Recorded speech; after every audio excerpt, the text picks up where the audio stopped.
Hello, everybody.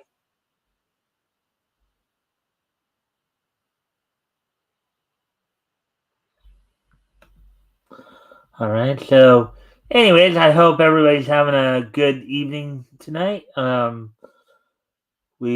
course, we're gonna wait, give people a chance to come in. So while we're waiting, I'm gonna take care of something real quick here. So I'll turn some music on to entertain you guys. When I come back, we'll start a little bit more about what's gonna be on tap for tonight. So I will be right back.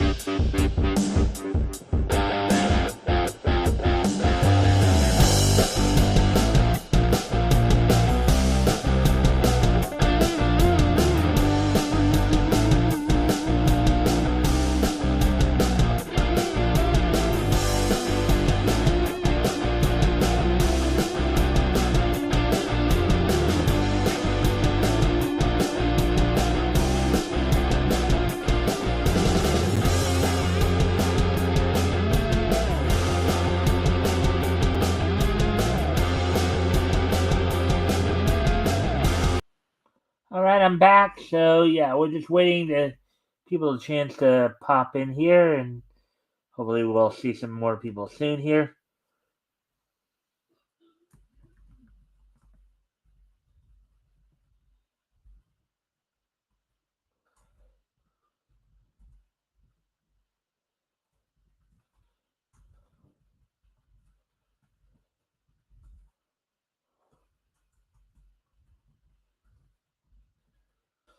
All right. So, anyways, um, all right. So I hope everybody's been having a good weekend. Had quite a we got had some quite some interesting conversations last night on the panel show on the weekend edition with our guest.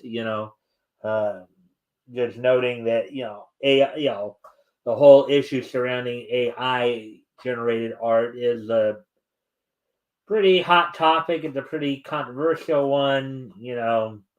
Um, and people are going to have some pretty strong opinions on it.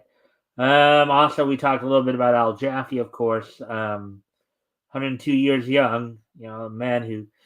Hey, Chris! There you are. Let's see. I said off. We go to Rick, and I meant Mike. Well, thank you for coming, my friend. I appreciate. I guess if we got some people on now, sure more of them will be popping in soon. And there's Rick. Hey, Rick. Hey, neighbor. Hey, Rick. Alrighty then. So that's good. Now we're getting some people in here. If you guys can help me out, of course, by of course liking and sharing the stream. See if we can get some more friendly people in here. That'd be appreciated. I need them all. Okay, and then love a lot. Hi, Rick. Okay. You guys can if you guys can like and share the stream. See if we can get some more friendly people in here. That'd be appreciated. Also, if anything that I talk about tonight as we go over these articles, if anything grabs your attention, feel free to comment and or ask questions. I will answer the questions to the best of my ability. So with that, since we do have some people here, we can probably think about getting started. Let's see. So tonight, of course, a couple of anime adaptations are set to be released soon. Solo Leveling, as well as one called Kamarabi God.app. And as I mentioned earlier, of course, as I mentioned on the draw stream over on Chris's channel earlier, we're going to also be going over um, the story about Detective Comics number 17 going on sale on the auction block. So now I got some people here, so I'm going to go ahead and we'll get right into these stories here. Got three of them set up for tonight. Of course, we got the wrestling wrap up a little later on, and in this day in each history. But why don't we go ahead and get into the news here? All right. Money, yeah, lots of money for that Detective Comics 27. But anyways, let's go ahead and hit these articles up here. So the first one we're gonna go over tonight. Do a couple of anime articles here. First off, all right. So Solo Leveling anime adaptation debuts first trailer, reveals official release window. Article by Nerdigans Inc. Published this past Friday, the 24th.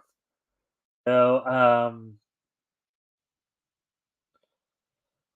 So let's take a look at this. So arise, Solo Leveling fans!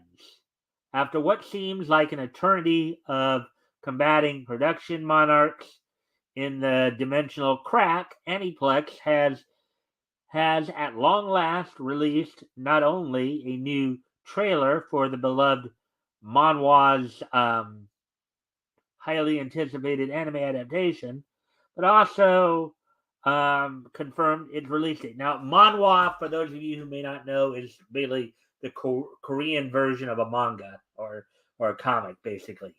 Manga is Japanese, manhwa is Korean, and then manhua, HUA, is Chinese, the Chinese comic. So just so you know, so written by Chu Gong and illustrated by the late Jong Song Rock, Solo Leveling introduces audiences to a world where humanity's survival is threatened by the sudden appearance of dungeons, small pocket dimensions containing a variety of magic beasts who desire nothing more than to escape their prisons and wreak havoc. Wow, that's an interesting thing right there. And I thank you guys for the likes and the shares. As I said, hopefully we can get some more people in here. Continuing on with as we move down here, and there's Song Jin Woo enters a gate and Solo Leveling trailer 2024. Thankfully, humanity is protected by the quote unquote hunters, a class of awakened beings who use their own unique abilities to protect humanity from the threats that lie within each dungeon. At the center of the series story is protagonist Song Jin Woo, a bumbling young man deemed the quote unquote weakest hunter, and who only joined the hunter cause in order to earn money to pay for his mother's medical bills. Sounds like another anime adaptation that recently happened where somebody was getting involved in something for money's sake. I think that's Chainsaw Man I'm of course referring to. But however, after nearly dying during an unexpected double dungeon raid, Jin Woo unwittingly fulfills all the conditions necessary to earn the favor of the system, in small quotes, a mysterious program which bestows upon him the ability to apply video game style, in small quotes, leveling up mechanics to his real life. Wow. So imagine playing a video game there and getting so good at it that the game decides to give you video game abilities in the real world. that sounds kind of cool, doesn't it? Just point your finger, and all of a sudden you got lightning shooting out of your finger at the person who's done you wrong. Let's see. After accepting the system's power, Jin Woo finds himself without any upper limits, and as such rededicates himself to becoming the strongest hunter in the entire world, preparing to take on the many formidable foes lying in wait inside the dungeons. Released by Aniplex to the series' official website on March 21st. So let's see, that would be what? March 21st. Today is the 20th. So last Tuesday, basically. The series' brief premiere trailer centers on Jin Woo's meeting with the all-powerful system before ending with both a tease of the young hunter's eventual quote-unquote reawakening. In parentheses here, notably, this debut preview comes 8 months after the aforementioned Song Rock lost his life due to complications relating to a long-term chronic illness. Again, it's something we kind of talked about before with some of the wear and tear mangakas, but I would believe wakas as well.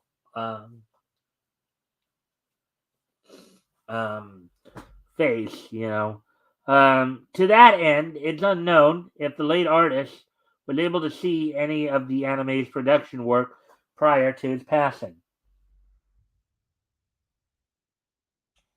Unparenthesed. Further, following Jin Woo's transformation, the trailer reveals that his animated journey will begin sometime in the winter of 2024. And worry not, English language fans, Crunchyroll has confirmed they will, in fact, be providing same-day simulcast for Solo Leveling. I don't know if that means that they're going to do it like English subbed or dubbed. If they're going to just release a sub version, subtitled version, or a dubbed version. That's what they're meaning by that. But anyways, so there we go with that one. That one went pretty quick. So anyways, getting ready to move on to the other article here.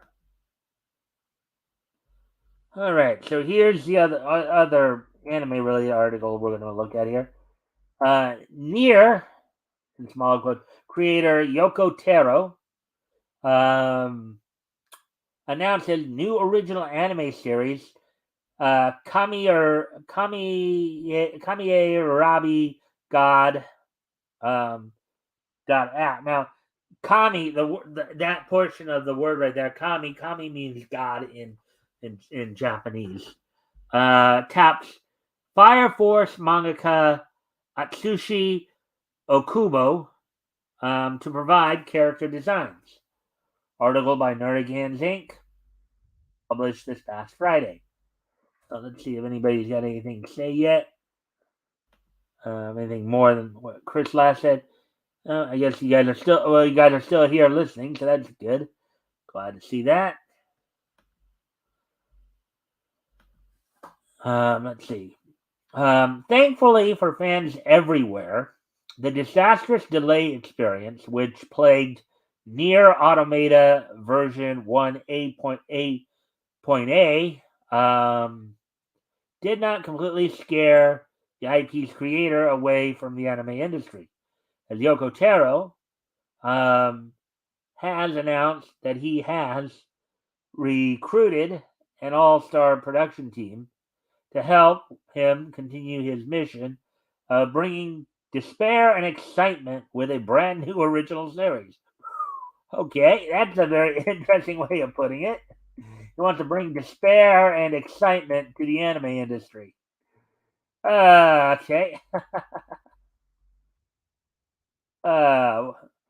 You guys have any comments on that about somebody who wants to bring despair and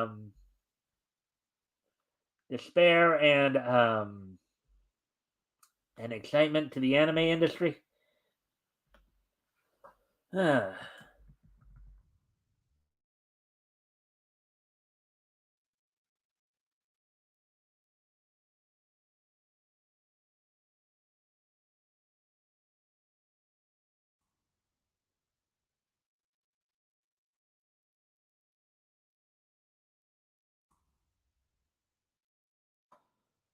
Anyways.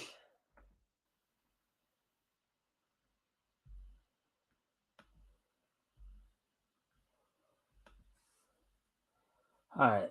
Revealed during Fuji TV's March 22nd animation lineup presentation. So March 22nd, that would have been last Wednesday. Yoko Taro's Kami Arabi God.app will be part of the network's Plus Ultra programming block. As of writing, details regarding the series plot have not been provided, but according to the trailer, the series will not only feature eerie music arranged by summertime rendering composer Monica and characters designs by the iconic and recently retired Soul Eater and Fire Force mangaka Atsushi Okubo. Kamarabi God.app will a CGI animated post-apocalyptic survival horror series set in a school and centering around 7 specific characters. Look at the color scheme, the red and black there. Really playing that up.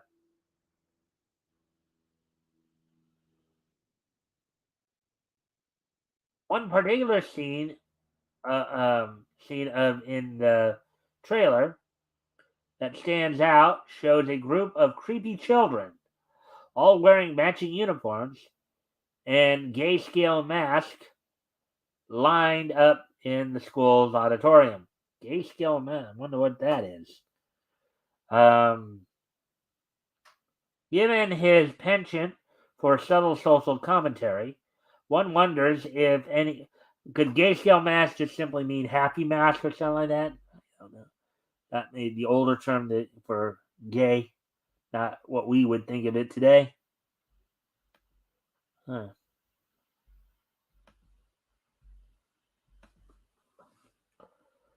Let's see. Given his penchant for subtle social commentary, one wonders underlying if an underlying the series will um, feature some exploration on the topic of conformity. Hmm. Hey, this is one of the scenes they're talking about, I guess. As noted above, Taro has enlisted an all-star production team to help bring the large-scale project to life. Not only will the series feature Monica's music and the iconic Okubo's character designs, but it will also be helmed by director of Netflix's CGI Godzilla trilogy and the upcoming Gamera Rebirth Hiroyuki Shishita, and feature a script written by Listener's anime creator Gene. Further, Kami Arabi God.app is set to be a joint production between the brand new Unend studio and Listener's anime studio Slow Curve, with the former in their first professional credit set to handle the series CGI, and the latter its planning and production. Going hand in hand here. At current, Kami Arabi God.app is on track for premiere in October 2023. Crunchyroll has also confirmed that they will be simulcasting the series to audiences outside of Asia.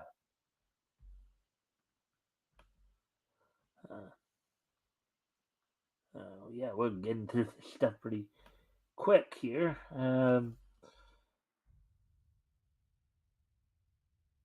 And there we go with that one. So now we'll get ready to head over um, to the.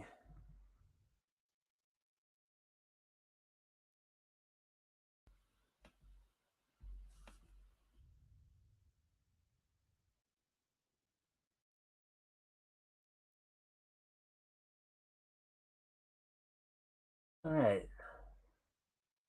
Oh, let's see. Well, it looks like only one. Oh, maybe I'll let the word out of it.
Anyways, then one more.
Oh, there we go. Now we got them back. All right. So as always, guys, if anything here in this next article I'm about to go over, if anything grabs your attention, feel free to um, comment or ask questions. I'll try to answer the questions to best of my ability. So let's get into this now. Rare copy of Detective Comedies number 27 from 1939 hits the auction market. Article by Avi Green from March 24, 2023. So here it is, of course. Has a 9.2 grading, I guess, based on from what I understand. This one looks like it is pretty well preserved, isn't it? Imaged by Heritage Auctions HA.com. Here's more news from the New York Post about yet another Golden Age back issue. This one, Batman's debut from 1939, going on the speculator market for more than $1 million. Wow, $1 million. Uh,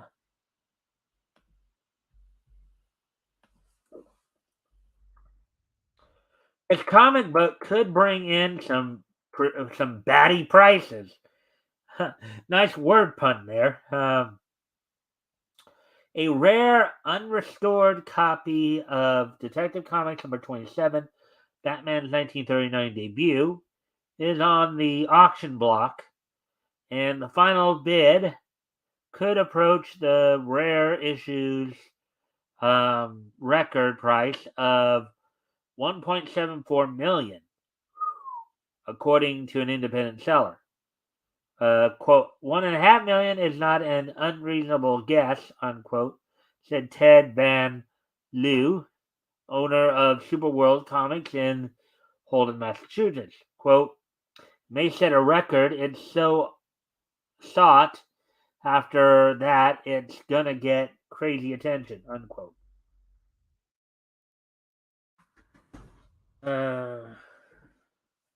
What difference does it make? This kind of news is boring for years. Is boring for years on end now. Because, as I've stressed before, it's clear the buyers and sellers aren't interested in the artistic and entertainment value. All they care about is boosting the price for the next sale at auction or otherwise. And that, in my opinion, is what's batty here and not for the right reasons. Oh, you gotta be kidding me. Wow, that didn't take long either. Wow. Ah. Hey Diana. I thought he would have wrote more than that. Hey Diana. Um anyways, well, let's see. Wow, it's 30, all right, 27 minutes to get through those three.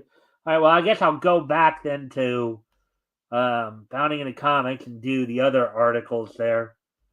I was initially going to save those for tomorrow, but as it turns out, um, that article right there didn't really, these articles didn't seem a little shorter than I thought they'd be.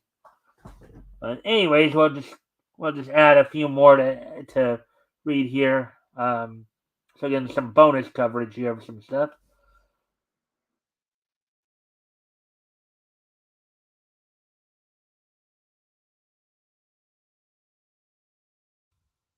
And the other two, the two that I'm gonna do here now, I was gonna save for tomorrow, but again, we're running a little too short here. Uh, hence part of the reason why I was considering I'm considering going down to an hour here. But anyways, if you haven't already, if you can like and share the stream and see if we can get some more friendly people in here, that'd be great. Anyways, let's take a look at a couple more articles here. There's one in the world of manga here. Kodansha to replace previous Simulpub programs with new English language distribution platform K Manga. Article by Nerdigans published this past Friday in the manga section. After Kodansha devastatingly terminated, um, devastatingly term, termin, terminate, okay, terminated, or terminated, of their fan favorite Simulpub agreement with Crunchyroll and Azuki, the publisher has finally announced a new platform on which English language readers can get their manga fix. I think they spelled terminated wrong there, but on March 21st, Kodansha revealed that their extensive catalog of manga will soon be rehosted exclusively on the upcoming English language version of their own proprietary magazine pocket distribution platform K Manga. Managed directly by Kodansha's editorial team, the service's launch library will consist of approximately 400 titles, including 70 simulpubs. Now, a simulpub is basically the book version of a simulcast. So a simulcast is usually when you have two companies broadcasting the same thing at the same time. A simulpub is when two companies are publishing the book at the same time, basically, in the English and language forms. So, let's see. All right. 70 simulpubs are currently running series. And some things here. Tale 100 Years Quest. Don't Toy With Me, Miss Nagatoro. Per a Kodansha representative who spoke directly, the 70 launch day simulpub series will include Goddess Cafe Terrace by So Koji, Orient by Shinobu Otaka, Rent a Girlfriend by Reiji Miyajima, Seven Deadly Sins, Four Nights of the Apocalypse by Nakaba Suzuki, Shangri-La Forever by Katarina and Ryosuke Fuji, Blue Lock by Muneyuki Kaneshiro and Yusuke Nomura, Don't Toy With Me, Miss Nagatoro by Nanashi, Eden Zero by Hiro Mashima, and Hiro Mashima and Atsuo Ueda's Fairy Tale 100 Years Quest. There's a manga drawing of the um, fairy tale manga.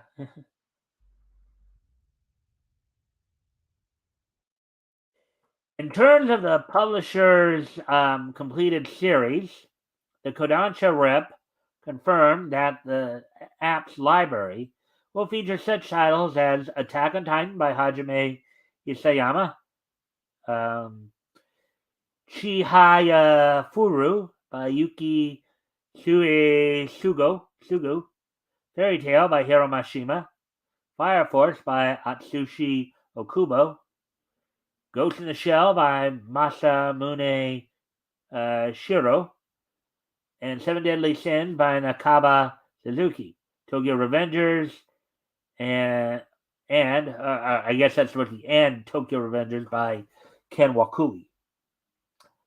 Further, the rep informed BSE, or Bounding into Comics, that K manga will operate on a subscription system similar to the Japanese counterpart, and noted that more details regarding this element will be revealed closer to the app's launch. Oh, there we go with that. There's Fire Force. If you guys are. Hey, Shadowhawk. Thanks for popping in, man. Going over some. Hail Mike in the chat. Hey, Chris, Diana. Hey, thanks for popping in, my friend. If you haven't already, well, thank you for the like and the share. Anything here grabs your attention, feel free to comment or ask questions, and I will try to answer the questions to the best of my ability. All right, in a statement issued alongside the announcement, the head of Kodansha's K-manga project, Yuta Hiroka, explained, quote, the K-manga team is committed to continually creating content within the platform, bringing many brand new stories to U.S. readers as they are simultaneously distributed in Japan, unquote. Quote, we hope that our audience will enjoy K-manga through encountering many never-before-seen stories, becoming a fan of those stories, and then watching the journey of how those stories become popular, unquote, he added. And this, I guess, from Eden Zero here. Of course, we know it's from the same people because some of the character designs are very similar to Fairy Tale.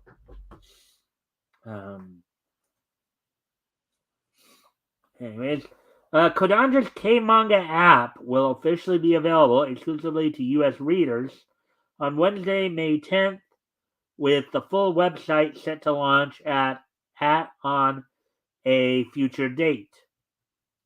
The publisher will release more information about the app, including its full list of titles, on the official at Kmanga uh,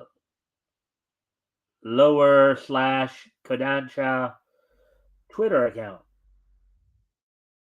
Attack on Titan. Here's Attack on Titan by Hajime Isayama. There we go with that one.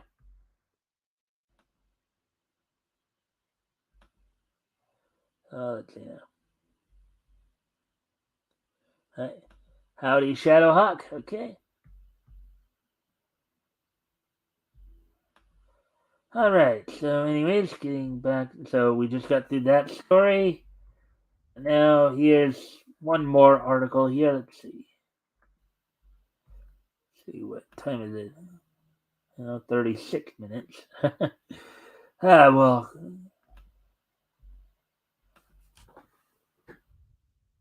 Alrighty then. All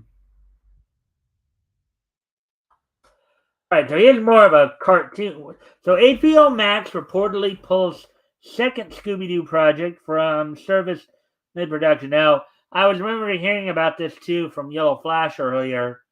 Um, yeah, even though it's kind of funny, they'll pull some other Scooby-Doo series, but apparently Velma is untouchable. Here we go. Article by J.B. Augustine published yesterday. The television section here. So here we go. HBO Max seems to have given up on another Scooby Doo project in development. Scooby Doo and the Mystery Pups was a CG animated program aimed at preschoolers announced last year at the Warner Media regime gave way to as the Warner Media regime gave way to Discovery and David Zaslav. Now this one people would be scratching their head why they would drop this one and not this one. From what some people were arguing, was probably more akin to the more traditional Scooby Doo material. So, unlike the critically panned disaster that is Velma, which is getting another season, insiders have claimed that Warner is passing on the former. A post from the fan run animation on HBO Max Twitter account. One source that claims Mystery Pups was pulled mid production. Quote, Scooby Doo and the Mystery Pups is no longer moving forward at HBO Max. Production on the series has wrapped early since it currently does not have a home, but may continue in the future if it finds a new distributor. Unquote. Read the tweet.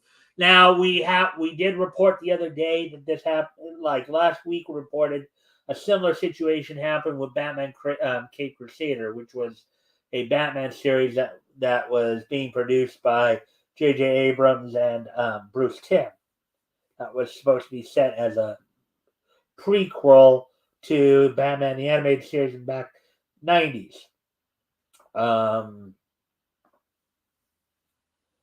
But yeah, they found a new home at Amazon on Amazon. We'll see. We'll see what comes out of this right here. Now the mystery pups. Could this possibly be, maybe dog versions of the mystery gang? Maybe, I don't know, but writer and actor Roger Eschbacher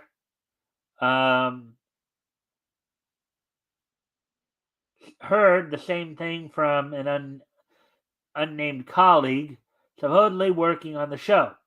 Quote, our show, Scooby-Doo Mystery Pups, has wrapped early because we lost our distribution with HBO Max, unquote. The unnamed source said, quote, it is a very entertaining show that I cannot openly share, but it might get picked up again if they find another distributor. So they have to hope, they're basically hoping that another platform will pick them up to another platform will pick them up to distribute the show.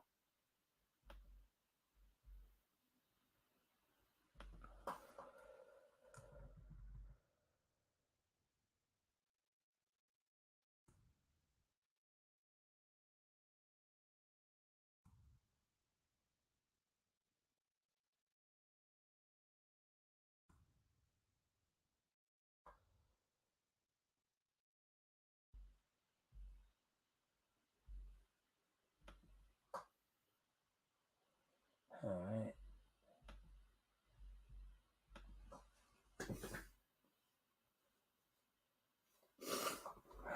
Let's see.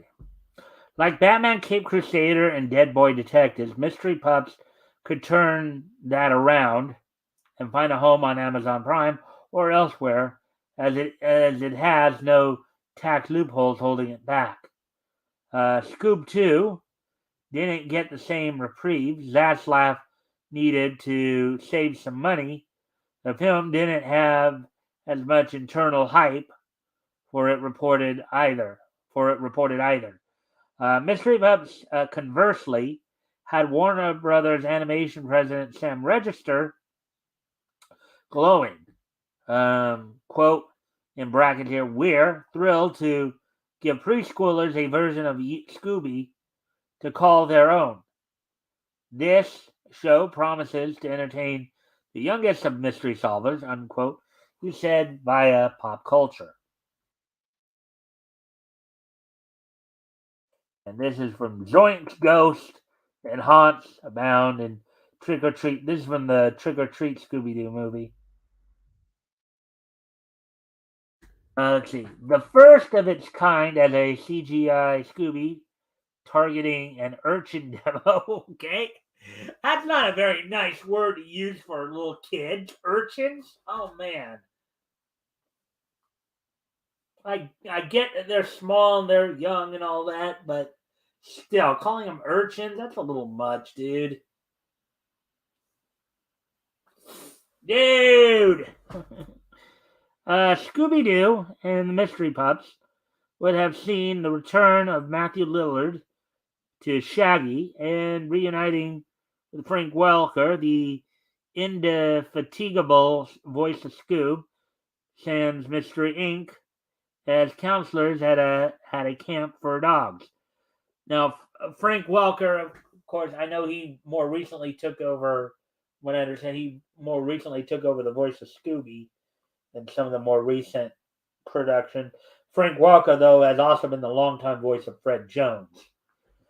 Um, Neither Warner Brothers nor the trade publications have confirmed or commented on this story. Now, of course, seeing Scoob and Shag as counselors at a camp for dogs, very similar in theme to to a classic Scooby Doo movie. If you all remember Scooby Doo and the Ghoul School, that one was a fun movie to watch. Anyway, let's see if anybody. Oh, we got two people back. All right, so let's see, 43, 48. Man. All right, let's see if we pick up at least another story here. Marvel. All right, let's see what else can we find here. See if there's anything else. Let's see. There's some stuff come out today.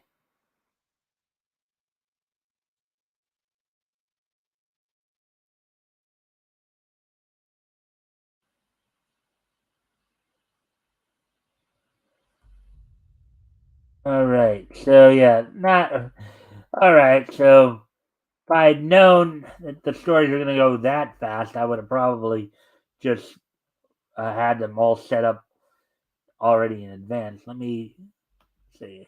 Let me go back to Bleeding Full. Maybe we can find maybe something was just added since I was there a little while ago. Let's see.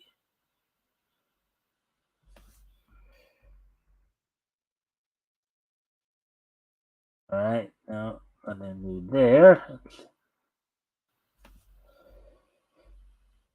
And nothing really new there that we would probably cover. Alrighty then. So yeah, we've hit just about everything we could hit for tonight. Let's see. Was gonna try to push this portion of the show to an hour, but as we pretty much have covered all the news articles we could have covered tonight that I was gonna cover. Let's see, what time is it now? It's like 45 minutes here. Well, I guess I could. Let's see. Well, let's see. What else is going on here I could talk about? Well, to let everybody know as well, you might want to catch the Timoleviches this week, because they're going to be the Timol, and you're gonna wanna stay tuned for this, because this Saturday the Timoleviches are going to have a launch party for Chris's manga comic coming out this Saturday. So this week, of course, is part of a bit of a quote unquote promotional tour. The Tmoloviches will be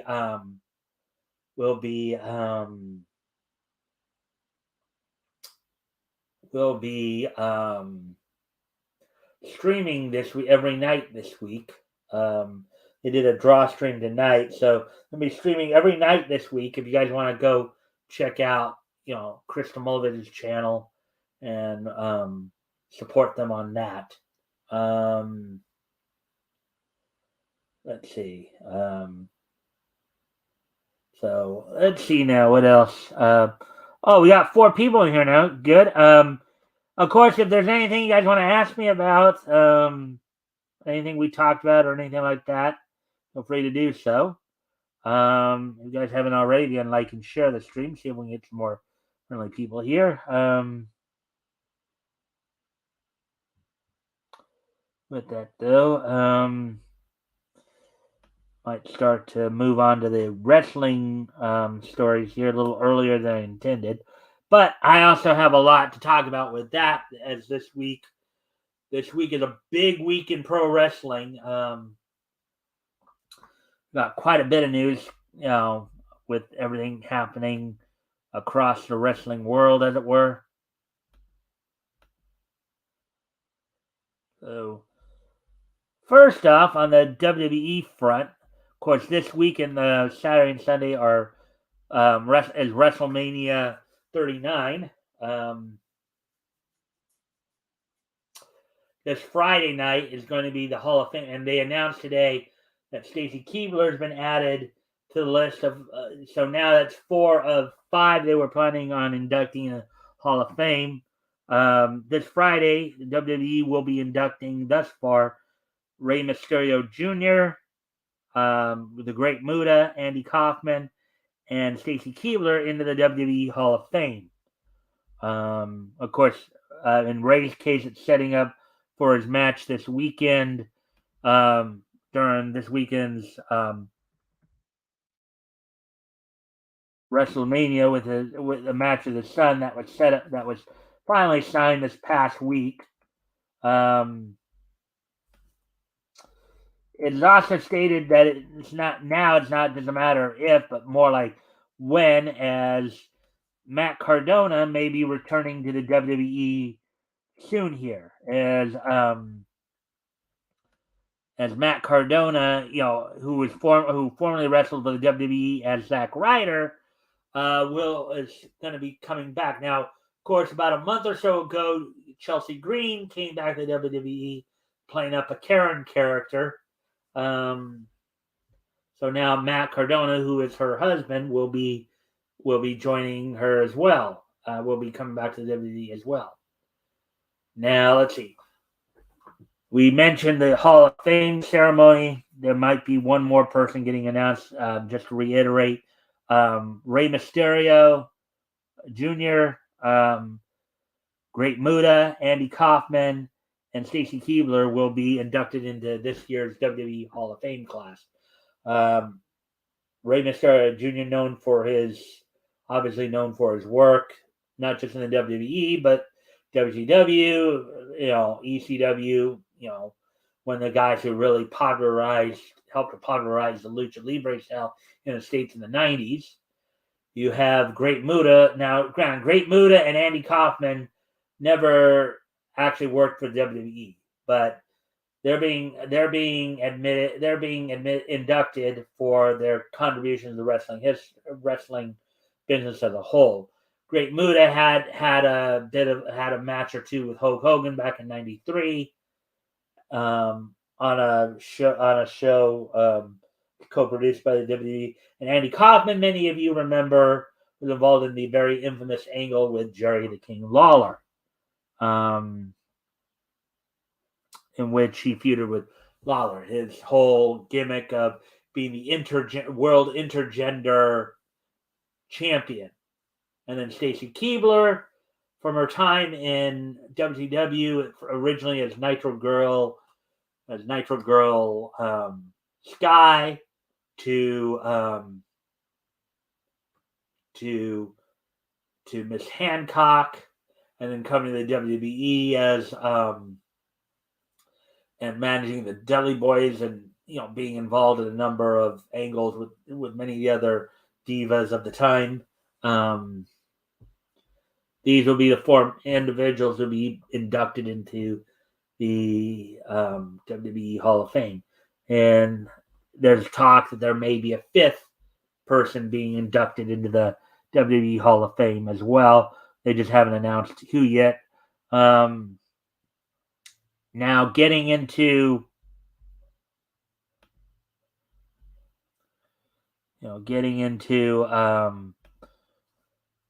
the matches for this weekend at WrestleMania.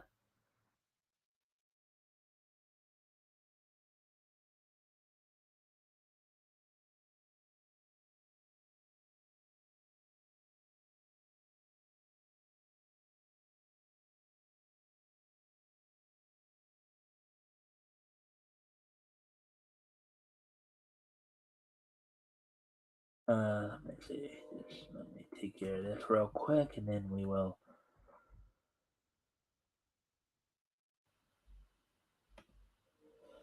All right. So, anyways, so for night one of WrestleMania, which will be on Saturday, the first, opening up the show will be Austin Theory defending the United States Championship against John Cena. They'll also have Rey Mysterio taking on Dominic, father versus son there. The Usos will be defending the unified tag titles against Kevin Owens and Sami Zayn. In a fatal four-way tag team match, you have Braun Strowman and Ricochet taking on the Viking Raiders, taking on the Street Profits, and taking on Alpha Academy.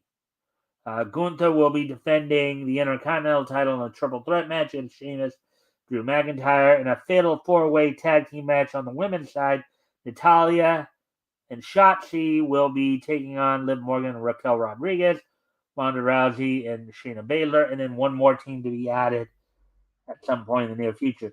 Seth Rollins will be taking on Logan Paul. The tag team champions of Becky Lynch and Lita will be teaming with Trish Stratus, take on the female faction of Damage Control of Bayley, Dakota Kai, and Io Sky in a six-woman tag team match. Brock Lesnar is taking on Almost. Edge will be taking on Finn Balor in a Hell in a Cell.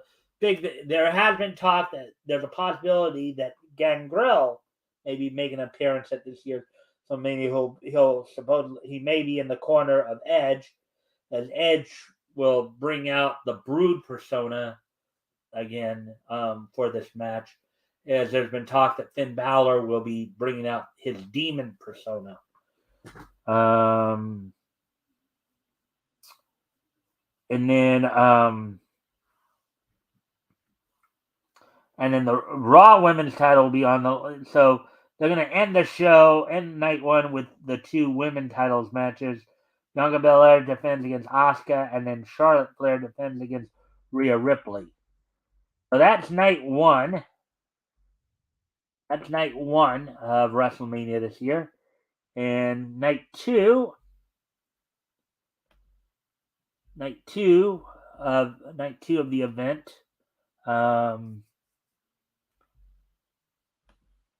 Night 2 of the event, we'll be seeing, one match definitely happened on night 2, and most likely will be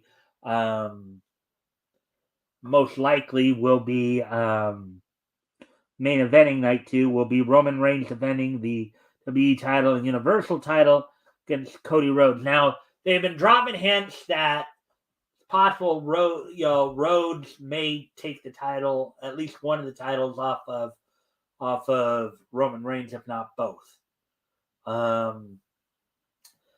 There was a tease that was suggested as there's a leak of a customized Universal title belt, supposedly be customized for Cody Rhodes. There was also talk recently that maybe Roman Reigns may be taking some time off after WrestleMania, throughout the spring here, from WrestleMania until SummerSlam possibly. So that's all of the all the news we have from. Oh, and they're still not sure, even though it wasn't listed here. They're still not sure if the Bray Wyatt versus Bobby Lashley match is still on, as Wyatt has been dealing with illness or injury, undisclosed. So they're still trying to see if there's a possibility they might set something up for Lashley with somebody else, possibly at the Andre the Giant Battle Royal, which will be being held on this Friday's SmackDown. So that's something to look forward to there. Anyways, we'll get ready to move on to AEW news here in a moment. Let me just get this set up.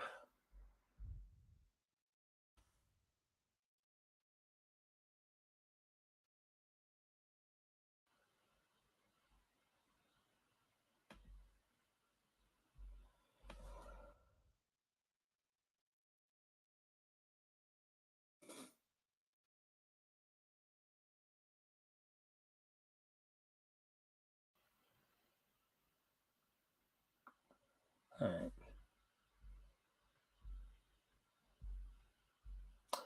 All right. So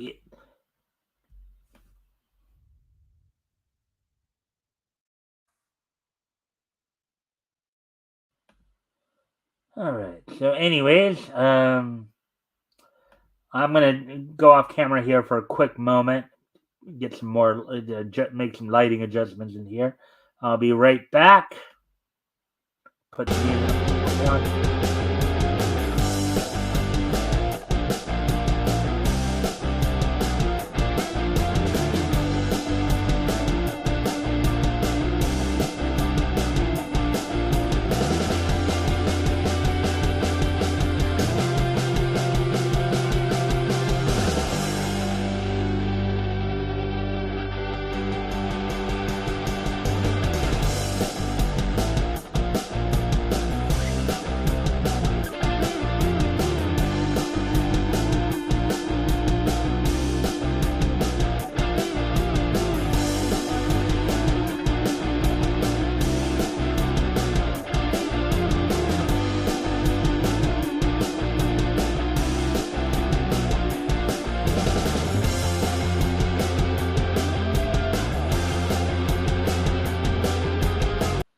All right. So, anyways, so there's been some heat on Tony Khan lately over how he's booking certain talent, how he's booking the women's division.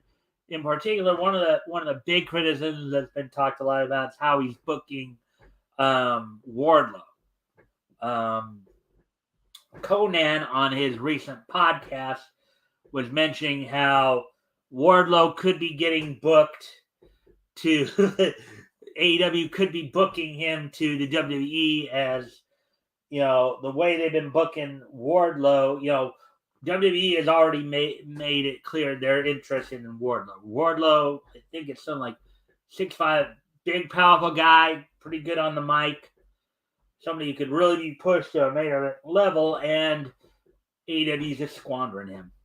They're just a lot of the BS that they've done to him.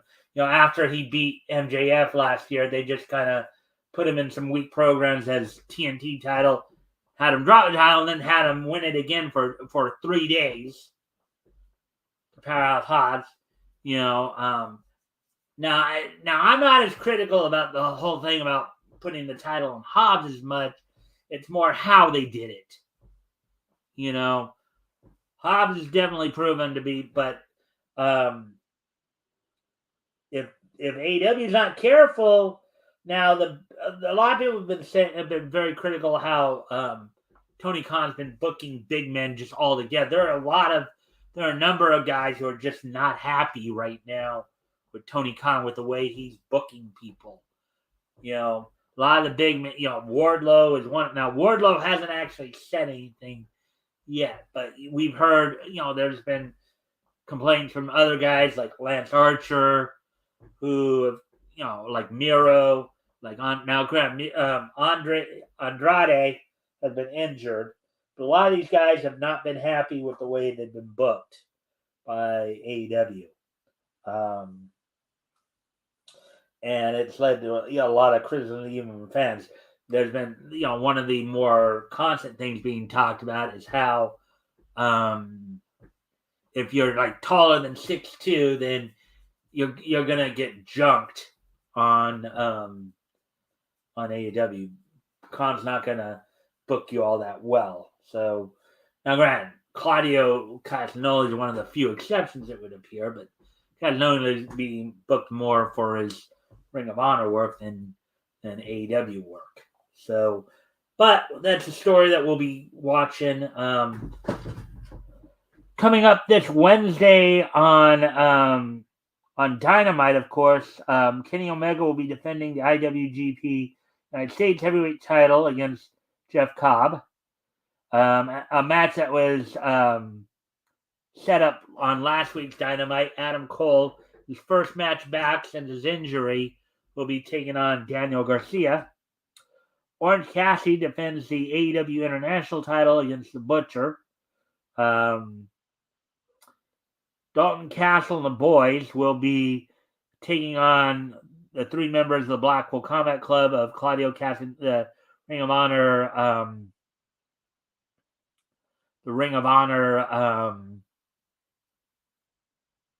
World Champion Claudio Castagnoli, the Pure Champion Wheeler Yuta, and John Moxley. And then we'll talk a little bit more about this in a few minutes.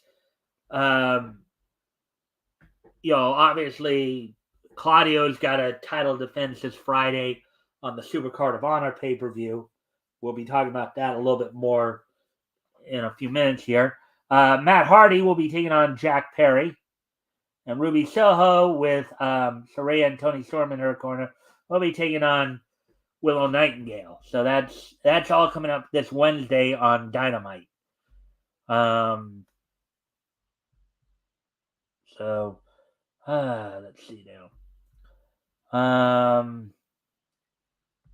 So why don't we go ahead and get to Ring of Honor? Because now Dalton Castle and the boys, of course, are also Ring of Honor veterans. They had lost the World 6-Man Tag titles to Embassy members of Brian Cage and the Gates of Agony in the last pay-per-view.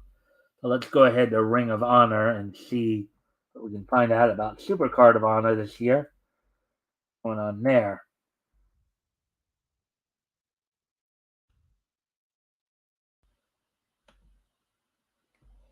And of course, this Friday will be the Super Card of Honor held in Los Angeles. LA is going to be a real at the Galen Center in LA. So on Thursday, Impact Wrestling is having the multiverse event, their multiverse event with New Japan in the Globe Life Center on Thursday. Then Friday, Ring of Honor from the Galen Center will be having the Super Card of Honor. WWE will be having its Hall of Fame event. And then Saturday and Sunday will be WrestleMania. So here's what's on tap for Super Card of Honor. Claudio Castagnoli is going to be defending the Ring of Honor World Title against Eddie Kingston, in a culmination of longtime their longtime feud. Their a feud that I was watching a promo about it earlier today, saying it was 15 years in the making. They had a big rivalry between 2008 and 2011 before Castagnoli left for the WWE. Samoa Joe defends the World Television title against Mark Briscoe in a AAA mega title match. El Hijo del Vikingo, who recently had a dream match with Kenny Omega on Dynamite. That was last week. He'll be defending the mega title from AAA against Commander. In the Reach for the Sky ladder match that was set up by Tony Khan and Mark Briscoe, as Mark Briscoe is vacating the Ring of Honor World Tag Team titles. He and his brother Jay had won them towards the end of last year, but then when Jay was killed in the car accident in January, the people who are thus far signed, they have finally got the people who are signed for the Reach for the Sky ladder match for the Ring of Honor World Title include Top Flight of the Martin brothers, Dante and Darius Martin. The Kingdom, Mike Bennett and Matt Taven, who will more than likely have Maria Canales Bennett in their corner. The Lucha Brothers, who were the first team to sign for this match, Penta El Zero Miedo and Rey Fenix, who will have Alex Abrahamontes in their corner, and Aussie Open of Mark Davis and Kyle Fletcher, and then the La Facción Ingobernable duo of Dralistico and Rush. Athena will be defending the ROH Women's World Title against Yuka Sakazaki as this feud has been going on. This feud is built on the fact that Athena has been taking liberties with her opponents in recent weeks on Elevation, on Dark, on AEW, the AEW internet programs, and Yuka Sakazaki is just kind of said, no, this is not gonna be taking liberty on your opponents like this. Wheeler Yuta will be defending the Pure title against Katsuyori Shibata, and the World Six-Man Tag titles will be defended by, of course, the Embassy members of Brian Cage and the Gates of Agony of Bishop Khan and Toa Leona, with Prince Nana in their corner, taking on AR Fox, Blake Christian, and Metallic. Now, the chances are the La Facción Ingobernable team will have Jose the Assistant in their corner. So, but that's the card that's set up for this Friday's Super Card of Honor from Ring of Honor. So we'll see what happens with all that.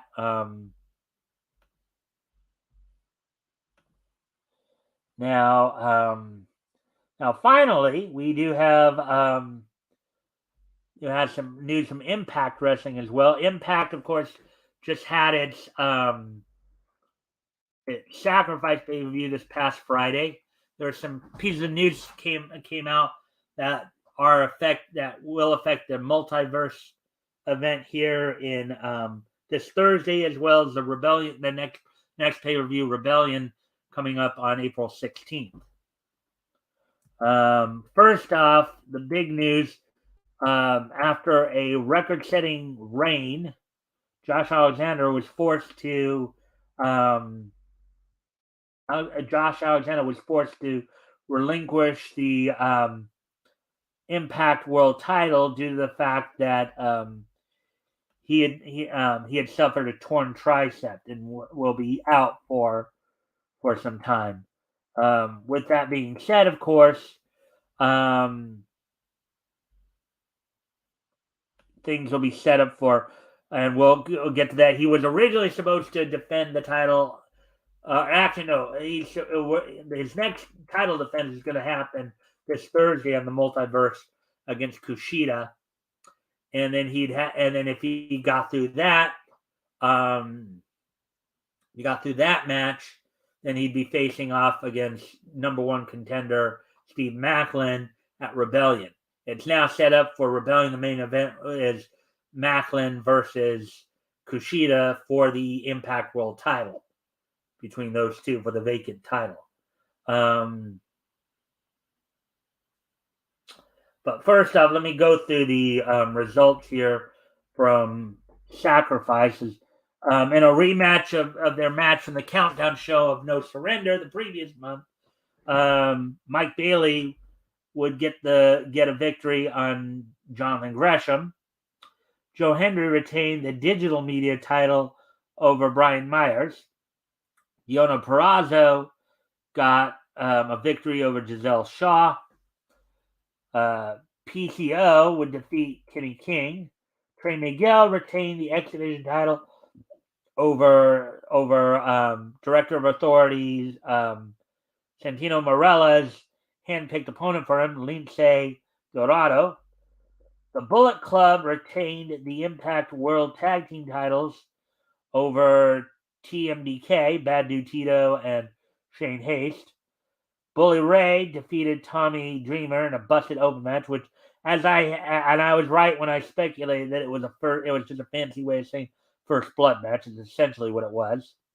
And the main event of the evening, Time Machine of Kushida teaming with Alex Shelley and Chris Sabin, the Motor City Machine Guns, defeated the six-man team of Frankie Kazarian, Rich Swann, and Steve Macklin.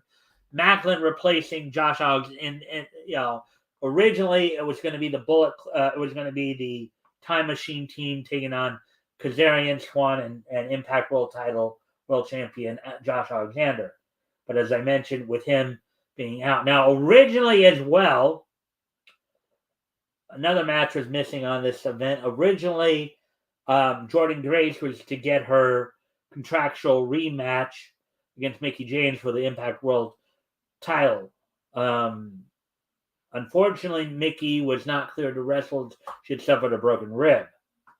Now, they have, as of yet, decided not to force her to relinquish the title as of yet, to vacate it, because in the hopes that she will give her some time. She was also set to defend it at this Thursday's Multiverse event with New Japan, but that's not happening either. They're hoping that if she can get some rest, she can get that healed up by the Rebellion pay-per-view. She will be defending it in a triple threat match. So, but with that, that's the results from Sacrifice. So now let's go ahead and take a look at what's going to happen on this Thursday for the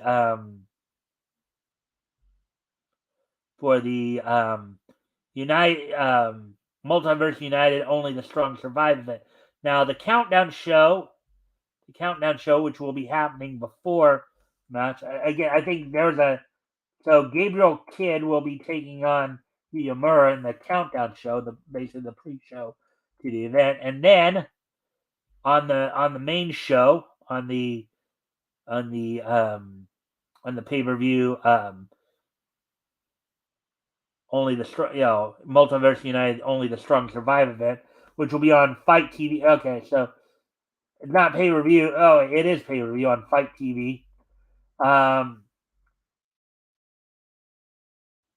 So thus far, this is what's set up for Multiverse United Only the Strong Survive, basically the co-promotional event between Impact Wrestling and New Japan. The main event slated between Miyu Yamashita, Deonna Purrazzo, Giselle Shaw, and Masha Slamovich. Now, Slamovich was added to this. I think originally this was going to be a four-way match for the Impact women's Impact Knockouts title.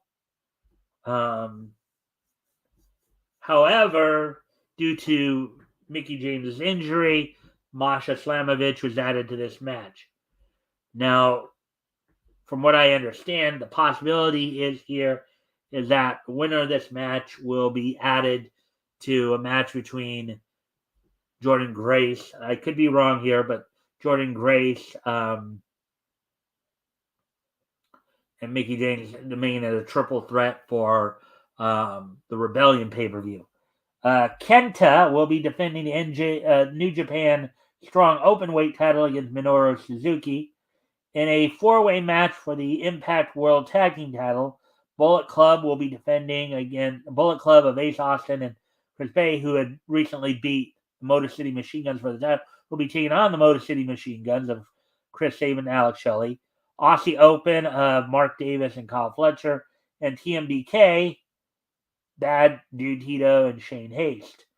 In a six-way match for the X Division title, Trey Miguel defends against Rocky Romero, Frankie Kazarian, Rich Swann, Clark Connors, and Kevin Knight. Jeff Cobb will be taking on Moose.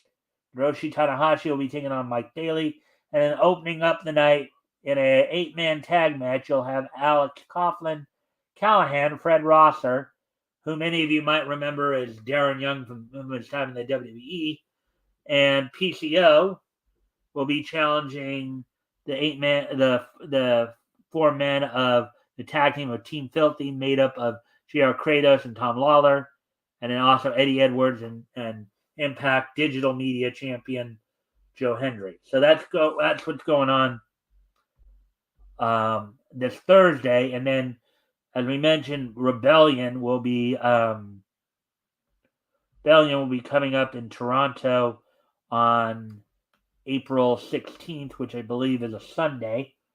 And thus far announced, Jordynne Grace is actually, I guess, still slated as a singles match here, as Jordynne Grace will be getting her contractual rematch against whoever the champion is. Now, right now, Mickie James is still champion. So if she is healed up by then,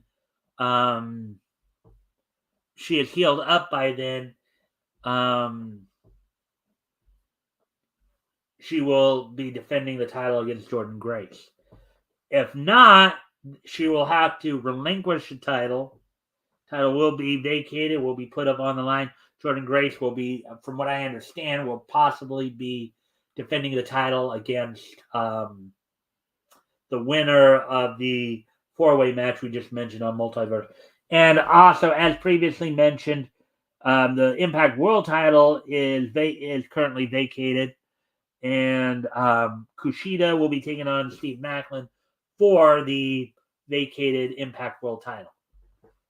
So that's all we got in terms of wrestling news there. Let's see. And I guess I did make a good call in terms. I just wish we'd gotten up to. I mean, I knew that the wrestling news is going to take us a while to go through, so I was hoping to be done by the top of the hour, first hour there. But anyways, so with that now, I think it's a good time to start winding down a bit here. We're gonna get through this day in Neach history. Today is Monday, March the 27th, 2023. So let's take a look back at this day in Neach history. History! So let me just take a look. 2013, 2018, 1973, and 2008. Okay. All right. So, anyways, let's go ahead and get started on this. So, first off, we're going to head back to 1973, 50 years ago today. As on this date, 50 years ago today, the 45th annual Academy Awards were held on this date back in 1973. Now, the reason why, of course, we're covering this piece of history in in this segment is that at the 45th Academy Awards, Richard Williams' A Christmas Carol wins the Academy Award for Best Animated Short. So on this date, 50 years ago today, Richard Williams' A Christmas Carol wins an Academy Award for Best Animated Short. So there we go with that one. Getting ready to move on to the next piece of niche history. Moving ahead to 2008. And on this date in 2008, since I can figure out where to go from there, okay. Oh, wait, no. That right there. On this date in 2008, the anime series Rosario Vampire would finish its run in Japan, or the first season of Rosario. So on this date, back in 2008, the first season of Gonzo's Rosario Vampire would complete its run in Japan. So that's happened there on this date back in 2008.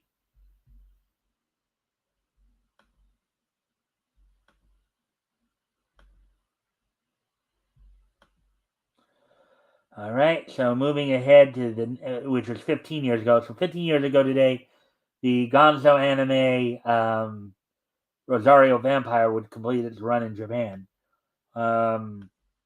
Moving ahead here. Moving ahead to 2013, which was 10 years ago today. On this date, 10 years ago today, the 20th issue of Angel and Faith, which was a comic that was based off of characters from Buffy the Vampire Slayer. 20th issue of the 25 issue run went on sale on newsstands from Dark Horse Comics. Spike and Faith was the title of the story, written by Christos and Gage, art done by Rebecca Isaacs, lettering done by Richard Starkings and Jimmy Betancourt, and then Dan Jackson doing the coloring. So on this date, 10 years ago today, Angel and Faith would 20 days would go on sale.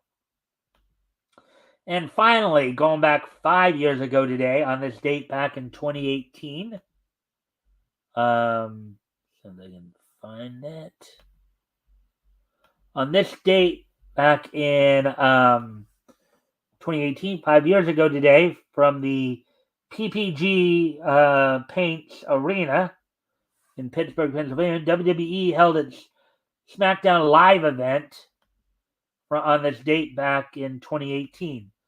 The main event saw Shinsuke Nakamura defeat Shelton Benjamin. You also saw Dolph Ziggler defeat Tyler Breeze. The Bludgeon Brothers, the late Luke Harper and Rowan, defeat New Day members of Big E and Xavier Woods. Currently, one half of the women's tag champions, Becky Lynch, would defeat Ruby Riott, aka Ruby Soho, in AEW right now, and then Jinder Mahal and Rusev would team up to defeat Bobby Roode and Randy Orton via pinfall. So, anyways, guys, there we go with that. Thank you everybody for being here tonight. Sorry, there was some dead air there. I wasn't hoping. But live you learn, right? So with all that, guys, I thank everybody for being here. I thank you guys for all the likes and shares. I hope that you guys enjoyed the content. I'll be back here tomorrow night with more niche news. Don't forget, of course, to catch the Tomoloviches this week as they be doing streams every night to promote their launch party this Saturday. for Chris's manga comic. So hopefully you guys will catch that. Don't forget, of course, this Friday we'll be doing our historical comic retrospect, in which we'll be reading from. Actually, I'll have R.J. Carter with me this Friday, as we'll be introducing you guys to Lev Gleason publications. We'll be reading from Silver Streak Comics, Volume 1, Number 1. So I hope to see everybody back here tomorrow. Bye.